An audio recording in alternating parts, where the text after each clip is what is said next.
What's going on, guys? Welcome back to the channel. Happy Sunday. I hope you guys are all doing well. What are you guys up to today? For me, I'm still just watching the charts for some of the day today because Sundays usually are more exciting than Saturdays, right? In the crypto markets because since on some parts of the world, markets are going to be opened that's in the afternoon of Pacific Standard Time here. So it usually opens around 5 o'clock p.m. Now that we're on daylight savings time for Pacific Standard Time. So that's something to be watching out for in my part of the world. So it is definitely more exciting than Saturdays, and there could be something going on. I am going to be talking about in addition, I'm gonna be talking about what has happened with Bitcoin since I talked yesterday about a possible bullish pattern, but that does look like it is broken. So will Bitcoin be able to reclaim 30,000 at least in the short term? We're gonna break it down. We're gonna go into the charts and take a look and see if that is still within reach. Now, before we begin today, if you guys don't already have a Webull account and want some free stocks, you guys can use my referral link down below. They're still giving away free stocks value from $3,000 to $3,000, depending on your luck.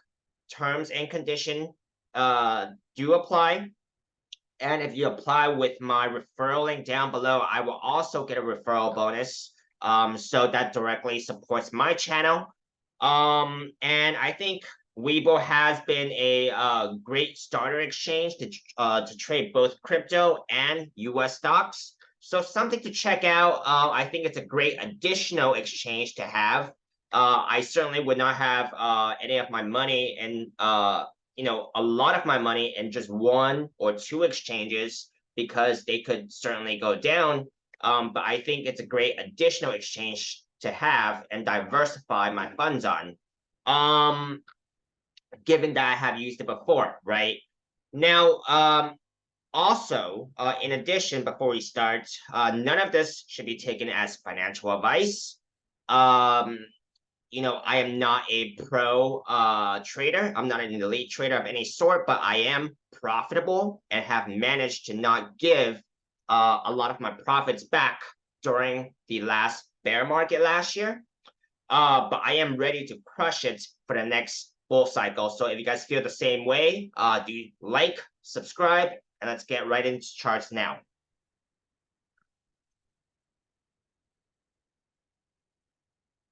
All right, so let's take a look into the Bitcoin chart here because it is the chart that I do take a look at first before anything, because it is the driver of almost the entire crypto markets. Now, Bitcoin here, as I have talked about yesterday, let's take a look into the daily time frame first because that is, in the medium time frame, I would say, that it is actually has more of a significant pattern, right? So price action did break out of this falling wedge pattern that has been forming for the past couple of weeks. Has finally broken out, stayed on top of this pattern here. We are currently at about 29.4K. It is still hanging on to that daily 21 SMA here, which is the blue line, right? As you guys can see, it is still hanging on, getting daily candle closes above that moving average. The next moving average main resistance here I'm looking at will be the daily 50 SMA, which is the gray line. Currently still at about 29.9, so about that 30K zone, right? Price action did try to break above this 30K zone earlier in the week, but has not been successful. Now, since the price action has broken out of this falling wedge pattern, it has formed this double bottom with bullish divergence on the daily time frame here.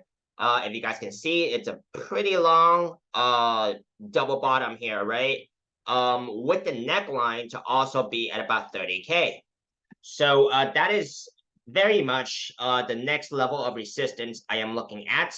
Now I have zoomed into the smaller time frame here yesterday.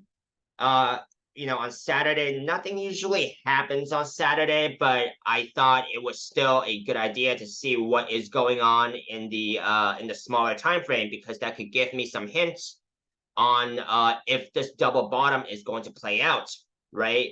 So yesterday I did say that it did look like it was forming this rounded bottom, but it looks like this rounded bottom, I mean, it could still very much be in play, because if we actually consider this to be the bottom, right? I mean, we could still say that this candle is a higher bottom, right? So it's still kind of rounding to the upside here, at least on this right side of the pattern, if you guys get what I'm saying.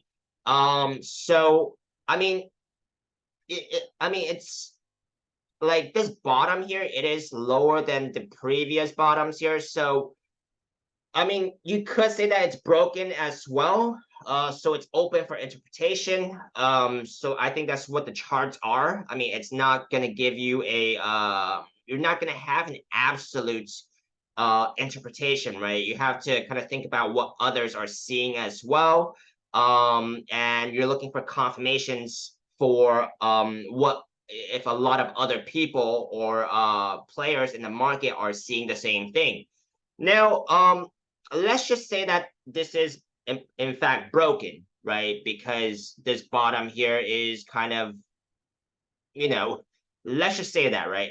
It's kind of lower than the previous bottoms here. Well, we still do have this falling wedge pattern, which usually breaks to the upside, and it does look like the price action is doing just that, right?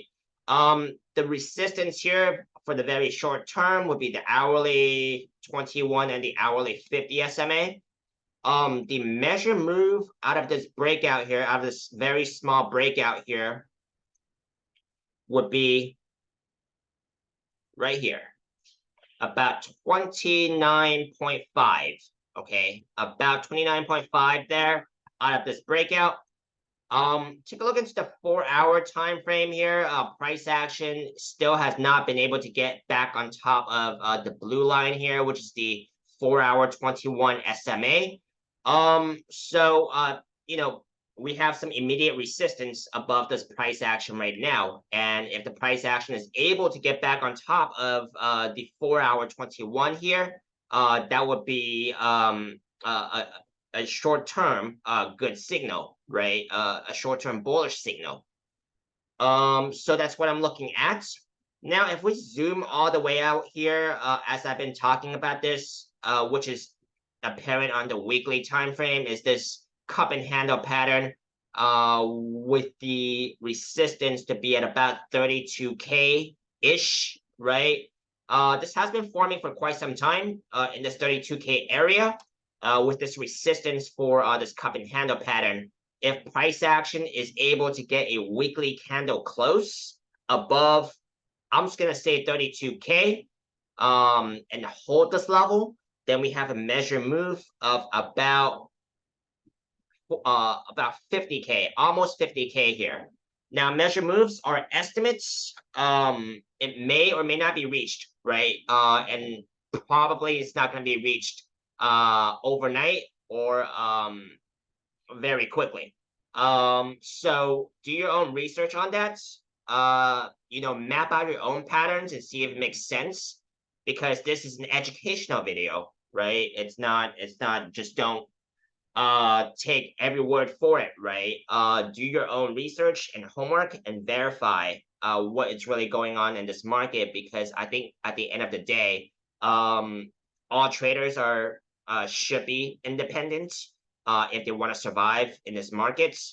So they got to make their own decisions and be responsible for their own money. So that is basically what I'm looking at. Basically from a high time frame up and down to the smaller time frames, right?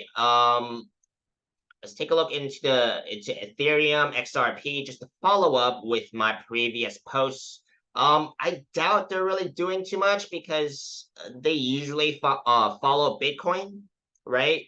So let's take a look into the daily time frame, um, which is which the price action of Ethereum has broken out of this falling wedge pattern, right? It has broken out about a couple of days ago. It does look like it's trying to get back on top of the daily 21 SMA, which is basically the blue line and the immediate resistance here, currently at about 18.5, I would say. And then the next resistance would be the gray line here, which is about 19, almost 1900, which is the daily 21 SMA.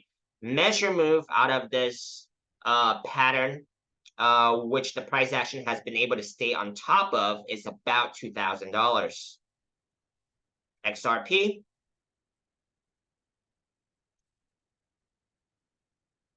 XRP here has also broken out of this falling wedge pattern as well. So it very much looks like the Ethereum chart, at least on the daily time frame. So price action has broken out, stayed on top of this falling wedge pattern. Measure move out of this breakout would be about 89 cents. The daily 50 SMA, which is the gray line here, is basically right beneath the price action at about 62 cents. Daily 21 SMA, it's about 67 cents. So that would be the next level of resistance. I am basically monitoring for XRP. I don't hold any XRP. I hold Bitcoin, Ethereum, and some other altcoins I've had for quite some time ago, and I am long on this market right now. Of course, my opinions could change, but right now I'm still long on the market. But let's see what the situation develops into, right? So this let's go back to the XRP chart here. Daily 21 SMA is looking like it's downward sloping, so currently at about 67 cents, but it could, it's probably going to come down and squeeze the price action. If and probably if the price action has some trouble getting over it, then the focus is gonna be on the daily 21 SMA. Let's go to the total altcoin market cap, total 3, which is excluding Ethereum, which tells me what the smaller altcoins are up to. Currently still at about 340 billion, very much still within this falling wedge pattern, so lagging behind Ethereum and XRP. Has not broken out of this falling wedge pattern on the daily time frame. Also beneath all major moving averages on the daily time frame as well. So until we actually get above, until we actually break above this pattern here and above some of these major moving averages on the daily time frame, I don't expect too much out of the altcoins. And it's gonna follow Bitcoin. So for the most part. Now, this basically wraps up my update for today. I'm going to see what Bitcoin is doing. I think there could be a move sometime later today, given that we're going to have a new weekly candle. But, I could be wrong. Maybe I'm just very excited to follow the charts at this moment. But this wraps up my update for today. I hope you guys have found some value out of this. Like, subscribe if you guys did, and I'll see you guys tomorrow.